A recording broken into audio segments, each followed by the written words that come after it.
Welcome to the Buy Box Bandits podcast.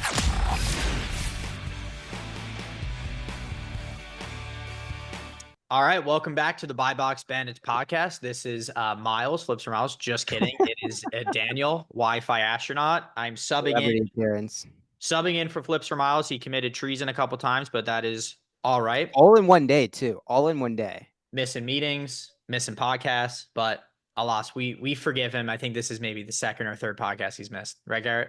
Yeah, and we keep on chugging. Shout out Boxem for sponsoring this episode. Quickest, fastest, most efficient way to list your FBA products and send them in. Let's get it going. Yes. Today we have two resident wholesale experts, Caj and Jonah. What's up, homies? What's going on, boys? What is up? What is up? How are we doing? How are the weeks going? How are the sales? Excited for Q4? So excited for Q4, man. Yeah, it's been a very busy few weeks, very busy few months. I feel like there was ASD and then Amazon United was like the next day, even though it wasn't. So a lot of traveling, but now we're back in the office and on the grind. Hell yeah. How about you, Jonah? Same, staying busy for sure. And on the warehouse side of things, just like trying to send out as much product as possible right now. Like this is the time for Q4. You guys know how it is. Check-in times are slow though. It's taken forever. So just like loading up early, and by December, hopefully it starts picking up here. That's awesome. So I think a good place to start, and then Jonah, I know you've been doing wholesale for years and years and years. Kaj, you specifically, it seems like you've kind of taken off in the past, call it 12 to 14 months. And so I think that's probably a good place to start is obviously you were doing OA successfully for a while. And it seems like this, 2024 calendar year has been a huge transition year for you specifically in terms of like really making that jump from OA to wholesale. So let's kind of start there and dig into like what sort of tactical steps you took in the beginning to set yourself up for the success that you've ultimately had making that full on transition.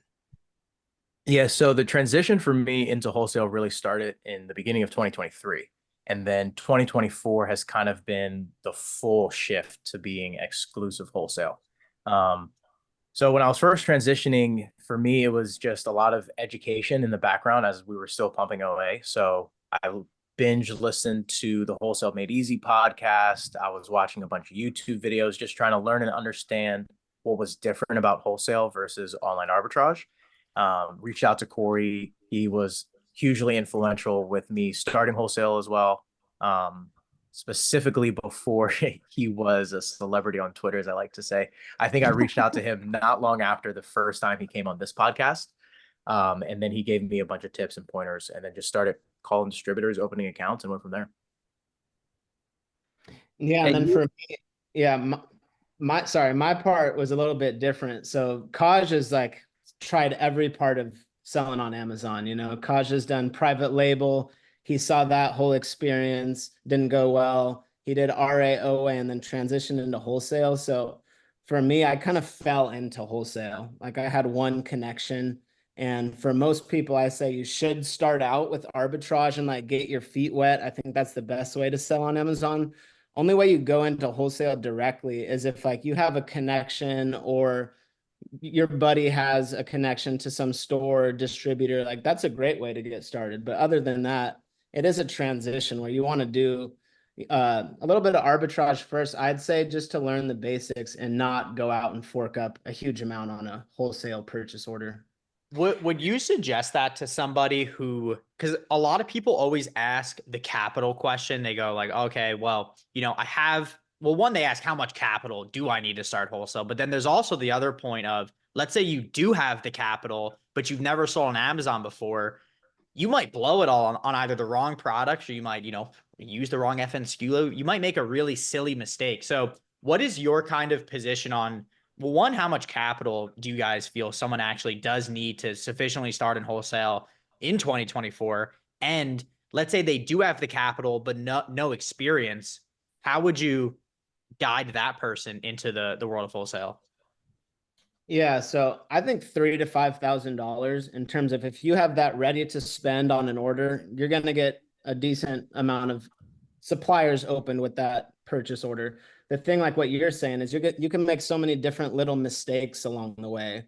that's why a lot of times you should just walk into a Walmart and scan the clearance item or buy something online. So you can figure out the process first and then go big on a purchase order. But in terms of capital, I do think wholesale nowadays in 2024, it's more about making the connection rather than you need to have some huge amount of money, because guys can come out and have $50,000 ready and a supplier will still say, sorry, no Amazon, and you're going to run into so many hurdles that way that it's more about, you just got to find a right connection, add value, build with them. And then that could be your 1 or 2 suppliers that really get you going. But I mean, that's a good point though, because I mean, especially nowadays, it's not as much as asking how much capital do I need. It's do I know enough people where if I find an opportunity that's too big, I can still take advantage. Right. So you can still reach out to the same suppliers, brands, etc. And maybe you do find an opportunity where it's really good, but it requires 50K of liquid cash. And maybe you only have 15. That's not to say it's a complete dead end. You have to keep pivoting. Or maybe it's just you tap 2 friends on the shoulder and say, hey, I only have 15. This deal requires 50. Are you willing to come in on this? And we'll split it 3 ways. Right. So even if the capital is a limiting factor, it shouldn't necessarily be a hindering factor because of the whole like 2024 group buy kind of mentality. For sure. If there's a will, in my opinion, if there's a will, there's a way, especially when there's money to be made. If you have 100%. profitable products in front of you, you could tap basically anyone in on X or Twitter, and someone will help you buy that 100%. Yeah. Now, Yeah. in terms of talking about actual accounts, and Caj, I think you guys have done an episode recently where you kind of talked about this, but I've been a proponent for a while in terms of reaching out to brands. And if you don't get that account, use it as like a backdoor approach to get a distribution account, because it's likely the case that that brand is 5, 6, 7 different authorized distributors that they're willing to hand out for the people that maybe it's not a good fit. Right. So is that still kind of like your guys' mentality in terms of the OA seller sitting here listening to this in 2024 has had success, looking to take the next 30 days to jump into wholesale?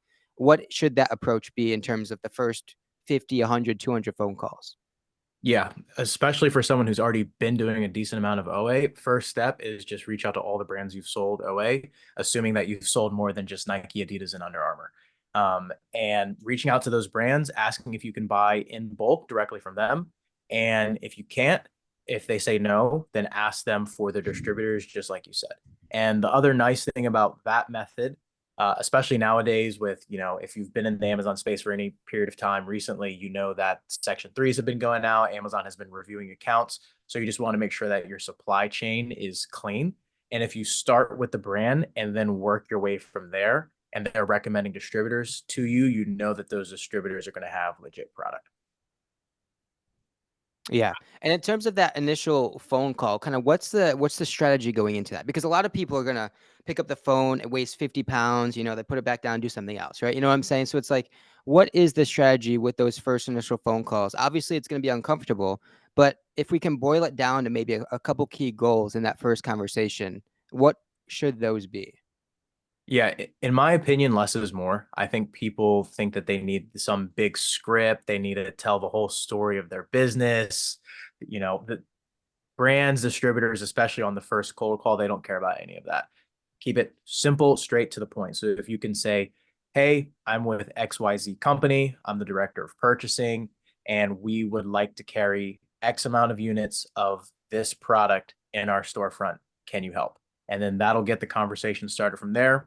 They'll probably ask you some follow-up questions. Maybe Amazon will come up, maybe it won't. But if you can keep it short and sweet, hey, I'm with this company, I want to buy this amount of this product, that's the best way to get the conversation started, because they know that you're serious. Awesome. You had touched on, you said clean supply chain, which kind of caught my ears a little bit, because I think very recently, maybe not very recently, but definitely the past year, Amazon has been clamping down super heavy on where you're receiving your products from, who's selling them, what's the supply chain.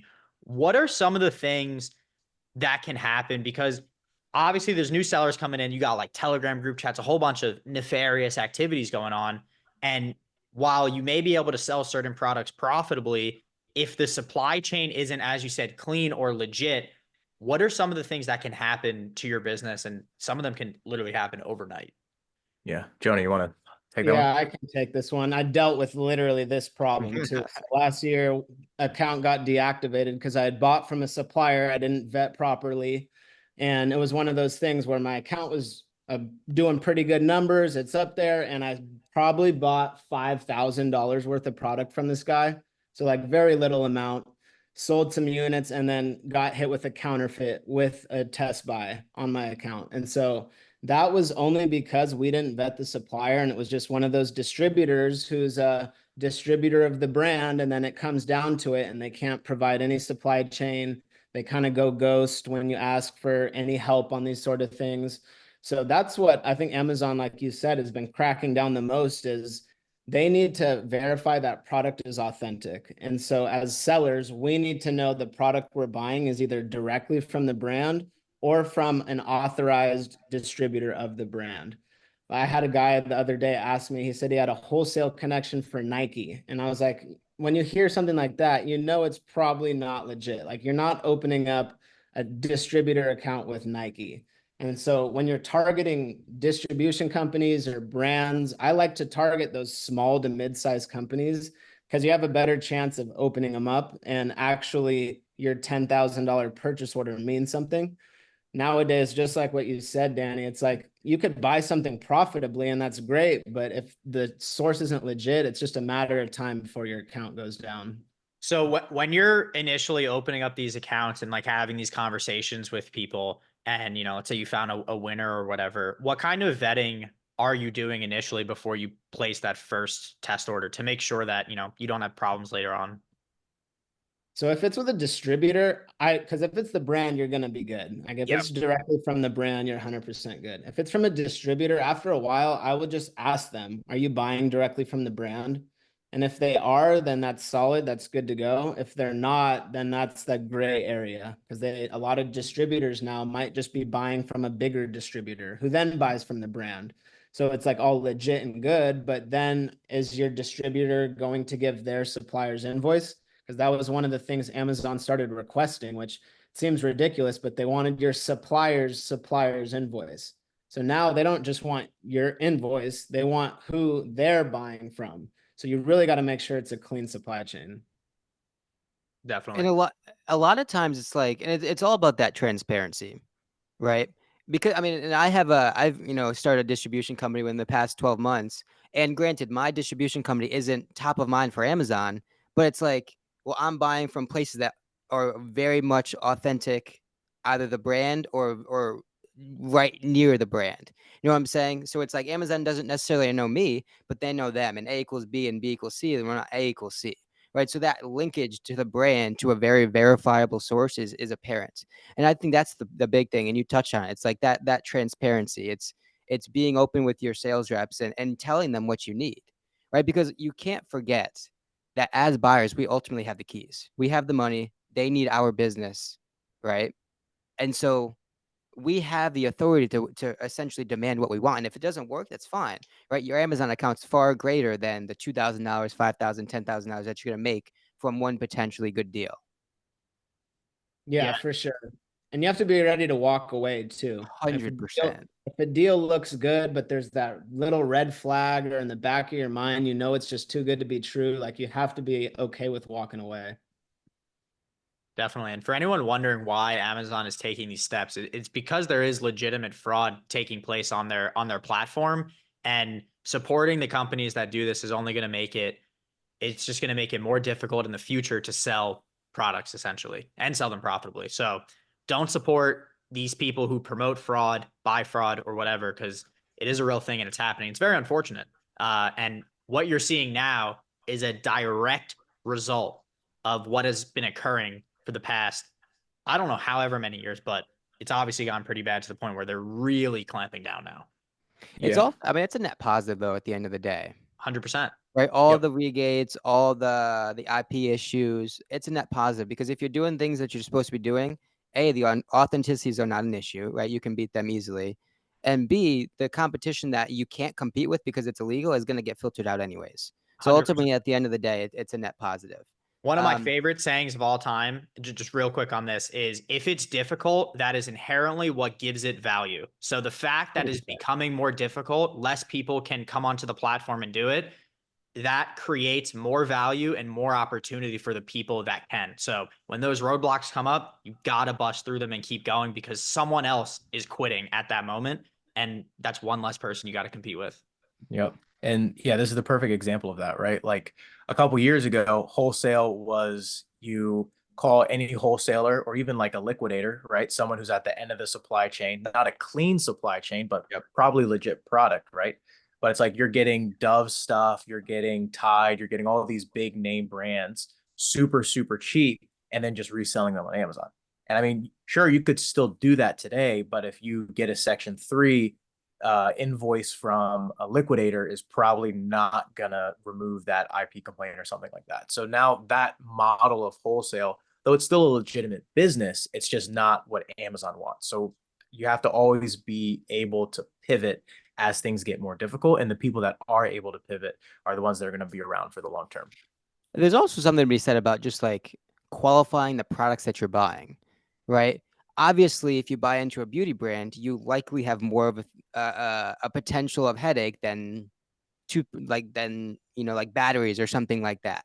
You know what I'm saying? So it's like there is something to be said about just using some common sense, being in the space, being in the market, seeing what other people are complaining about, and just kind of like going the other way. You know what I'm saying? Kind of piggybacking off that. And Jonah, I think I saw a tweet about you put it out a couple of days ago in terms of like the Google method isn't necessarily working anymore, right? So like the Google, Philadelphia grocery distributor, everyone's finding those same sorts of distributors, right? So again, for that person that's listening that wants to do this in the next 6 months, are there other kind of more tactical, more strategic, more effective ways to be reaching out, filtering brands, and kind of doing this outreach and finding qualified leads?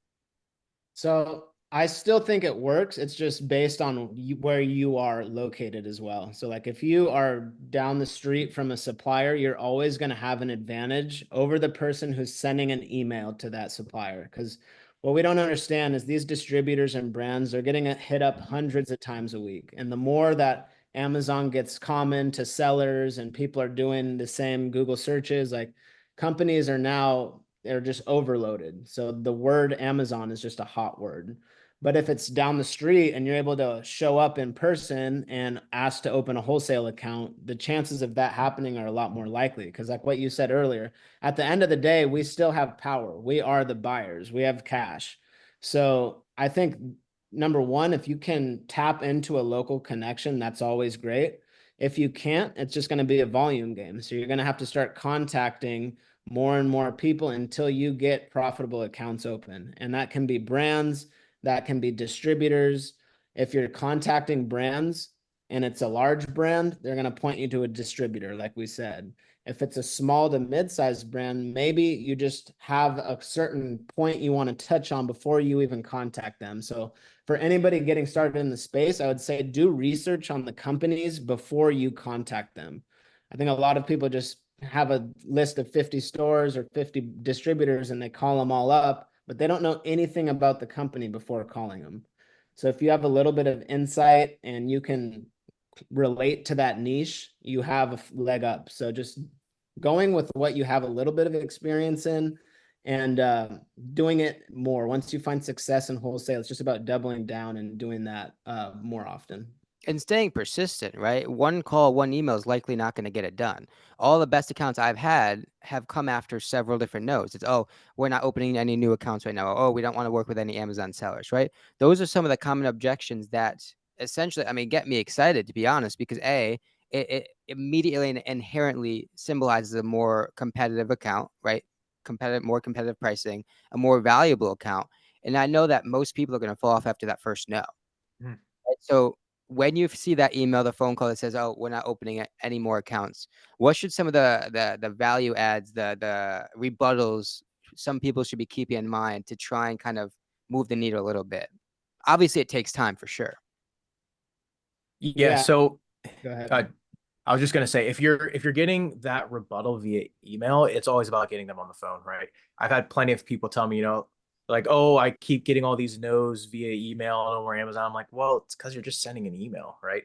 But if you can I still send out cold emails, right? So I'm not telling you don't send emails, but if you get that rejection, the next step is trying to get them on the phone, hear out why they're not opening new accounts, hear out what their strategy is with e-commerce. Because sometimes if it's just a sales rep or a customer service person, they're just giving you an answer that their boss told them to give. And so you might need to have that conversation to then be able to talk to a decision maker or talk with someone who has more of a nuanced understanding of the situation and what the company's strategy is. So it's just about getting the conversation going, listening to them explain their pain points, and then seeing if there's ways that you can help them out. And that's the other kind of value add about going straight to the brand is you can filter out a lot of the fluff without even having to take time, effort of doing that outreach, right? If you're filtering based on the brand, well, you know if the brand's on Amazon, you know if Amazon's on the products, you know if there's one or two sellers that are exclusive over the time period of several years. And so just from those three perspectives, I mean, you're going to save yourself time and energy by not calling the people that the brand is obviously on the Amazon listing with no other sellers, right? Because I've come across brands there that they're on the listing, but they have 7, 8, 10 other sellers over time, right? And so just going straight to the brand is going to filter out a lot of the different, just like wasted efforts, wasted attempts that you could potentially put out, as opposed to the distribution approach, right? You get a catalog, you have no idea what's in it, right? There could be products that are not on Amazon. There could be products that are not on that are on Amazon that don't do well, and then there, of course, there are going to be some products that do well, but you have no sense of pricing, competition, any of that stuff when you're strictly reaching out based on distribution approaches. And one thing on that, when you're contacting brands, especially, and this kind of goes for, really in any business, when you get no's in front of you, when someone tells you no, you got to be somewhat defiant. You have to at least attempt to figure out ways and craft a situation where you can get a yes or you can get what you want, especially if it's a brand in this case that is super profitable. Try to figure out what, even if you're light years away from it occurring, try to figure out what you need to be able to get a yes, whether it's a dollar amount or it's not the right time. Try to at least figure out why they're saying no and seeing if there's some sort of path to eventually getting a yes. Because if they just say no and you walk away, you're absolutely missing out on opportunities. And that goes for when you're talking to brands and just really business in general. When you get no's, got to be somewhat defiant towards them and keep pushing the envelope. Yeah, it's a great It point. really is just sales. Like wholesale is sales. So like if you have a role in sales or you know how to sell, you can get on the phone with a brand and sell them on why they should work with you. 100%.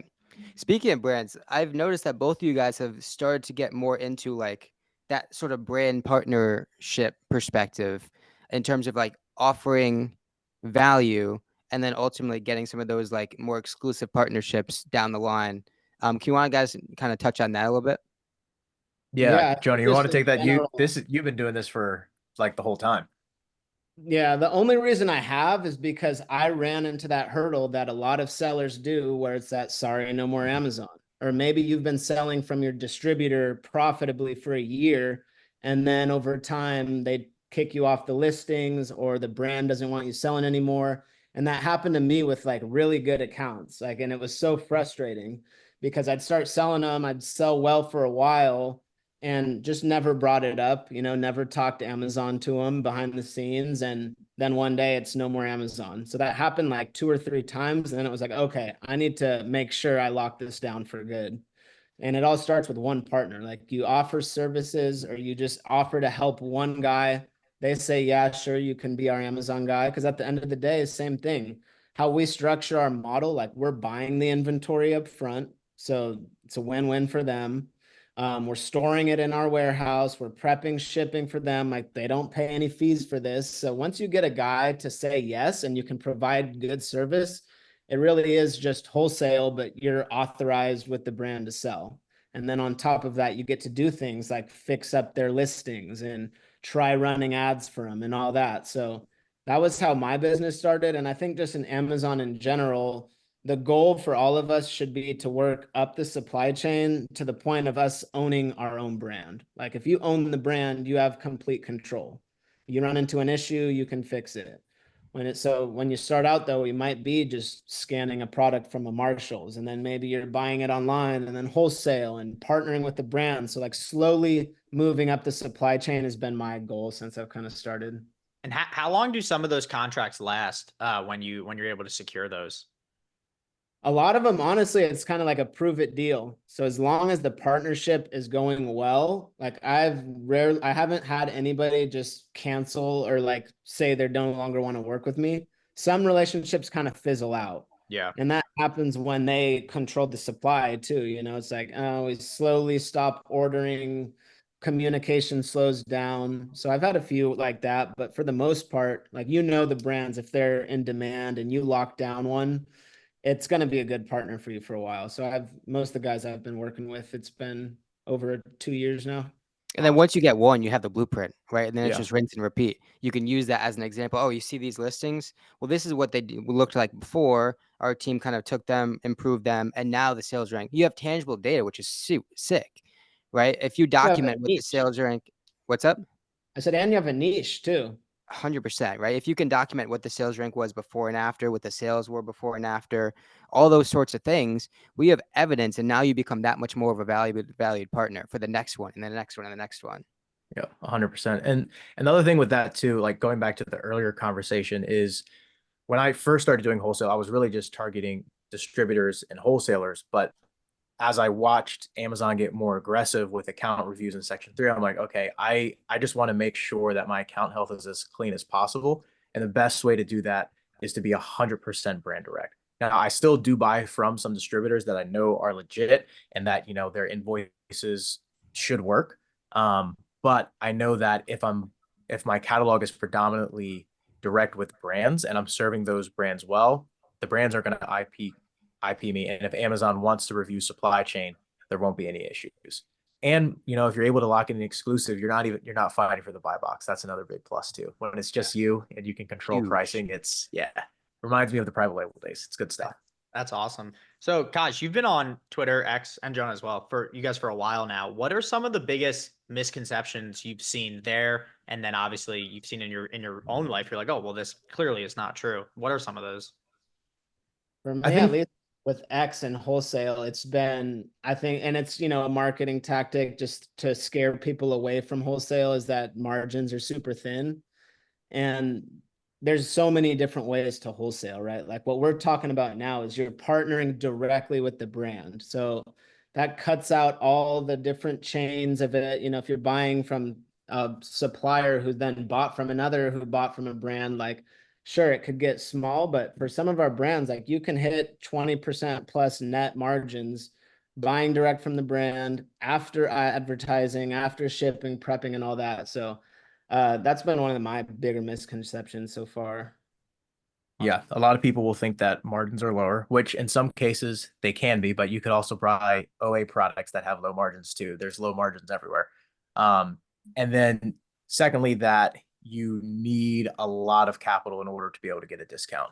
And Jonah kind of touched on this a little bit, but if you're talking with the right brand, maybe they're a smaller brand and a $10,000 PO or even a $5,000 PO covers all of their product sales on Amazon for a month, like that actually makes a difference to them. And so you might be able to get that 15 to 20% margin, like 30 to 35% ROI on a $5,000 PO. Now, is that going to be the case every time? No, but do they exist? Yes. Awesome. Plus crafty ways too of getting extra discounts. So like one way we get discounts is with our brands we work directly with, is we're paying for advertising for them. So in return of me spending our dollars on advertising, they'll give us 15% off wholesale, for example. The point is just to get like lower buy costs. But for a lot of guys getting started and they hear brand direct, like that doesn't just mean exclusive. You know, it's very unlikely you're just going to contact a brand from day one, get an exclusive. So in general, it's just you're buying directly from the brand and you're an authorized partner along with maybe 5 other guys or whatever the deal is. What makes a intriguing brand, right? Is it like 4 more sellers, like a certain revenue perspective? If we're talking about using Smart Scout, like what makes a decent brand to reach out to and pursue it? What makes the spidey senses go off when you see the listing or the Thank brand? you. What are what do you see and you're like, oh, I'm contacting this brand? For me, it's seeing a listing where I know I can help improve the brand's presence and sales, which means few or bad pictures, preferably both. So if it's like one picture that you can tell someone like just Took it with an iPhone. yeah, they no, or with like with an old Android, and it's the same picture that's on the old eBay listing, like terrible picture. The title maybe has like 3 to 7 words, no bullet points, but it's still getting sales. I'm like, okay, if we optimize this listing, there'd be a boost in the sales rank just from the organic keywords that we add in the images. So that's a big one because I know that I can add that additional value to maybe get that exclusive, right? I'm not going to get it off the bat, most likely. Sometimes it happens, rarely. But if I can know I can provide additional value to the brand on top of just buying and reselling, that's always a green sign.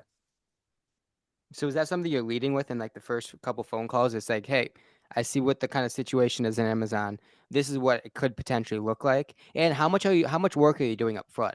Like you're not approaching these brands with maybe like a quick edit of a photo or two, potential title, potential bullet points, or are you? No. And for the most part, in my experience, they don't really care. It's more about, okay, is he actually going to buy? And then if we've had that conversation about optimization, then I'll have my team start putting together some stuff and send it to them to review. Sometimes I'll shoot like a quick Loom video. I'll say, like a 3 to 5 minute Loom video saying, hey, this is what I'm seeing on your listings. If we did this, and this, we could see a decent bump in sales.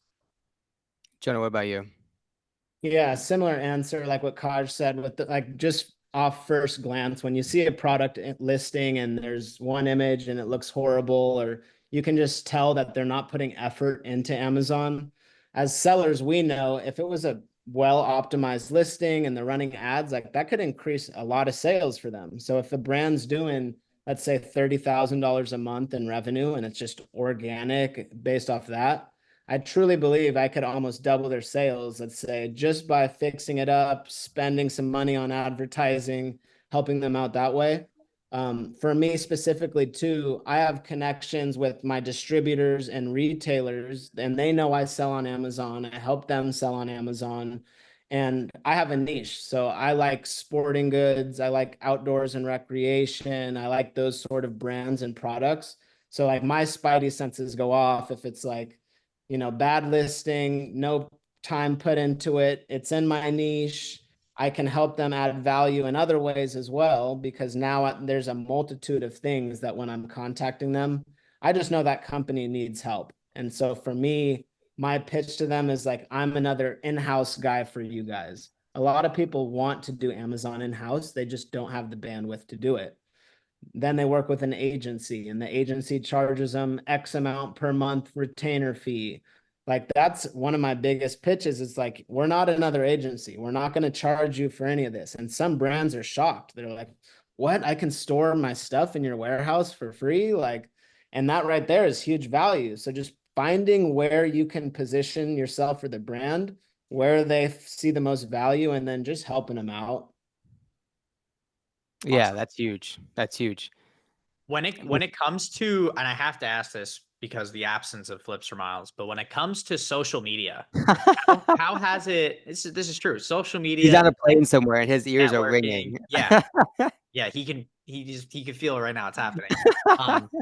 How has social media impacted your guys' business and just in general how you go about the Amazon business? Because obviously it's very present online. And we always tell people you should be active in these communities because it will ultimately help you. How has it impacted either of you guys? Yeah, I'll start with that.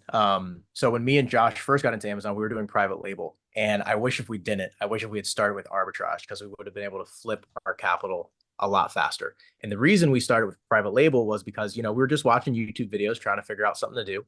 We saw Josh always says he saw a guy that was talking about reselling toothpaste and a guy who was talking about making their own products. And we decided to go with the guy making their own products. But in hindsight, we should have gone with the guy who was reselling toothpaste. Yeah. But we didn't know about all this stuff because we weren't active in, Twitter or Instagram in the community to understand the pros and cons of different models. And then once we did get involved in the community, things just started to take off. Like I mentioned, that's how I connected with Corey. I first connected with Jonah and you guys on social media too. And just all of the knowledge sharing and being able to understand the different changes on the Amazon platform it's invaluable. So before we wrap up here, each of you guys, what is one parting thought about wholesale in 2024 for the audience?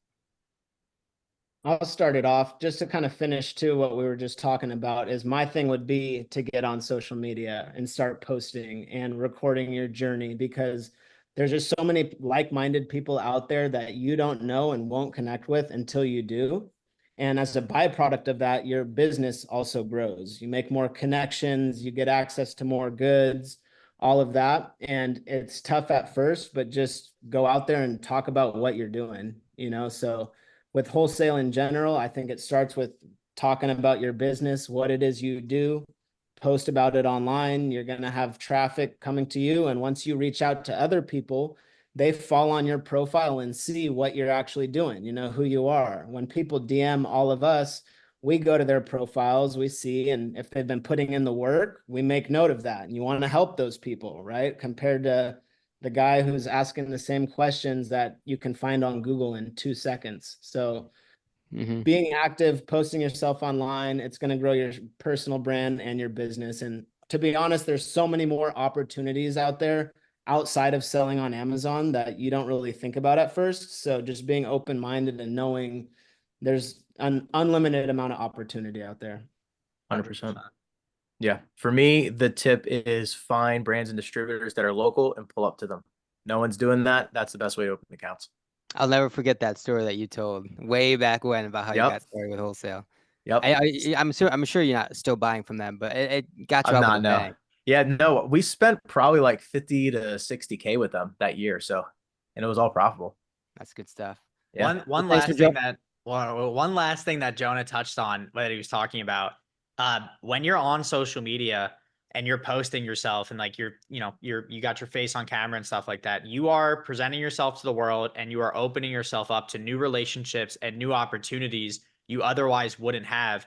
And for the people that are listening to this that tend to be on social media and be extremely negative, you are shooting yourself in the foot and 100%. ruining every chance of those relationships occurring in the future.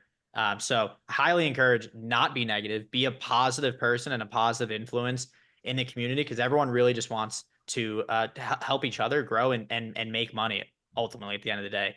So huge point there, and is extremely important to be doing that on social media. I mean, Wi-Fi, you and I have been making money online together for what, 4 years now? Yeah, 4 or And 5 it's like years. there's been so many compounding benefits from it that were not immediately obviously available.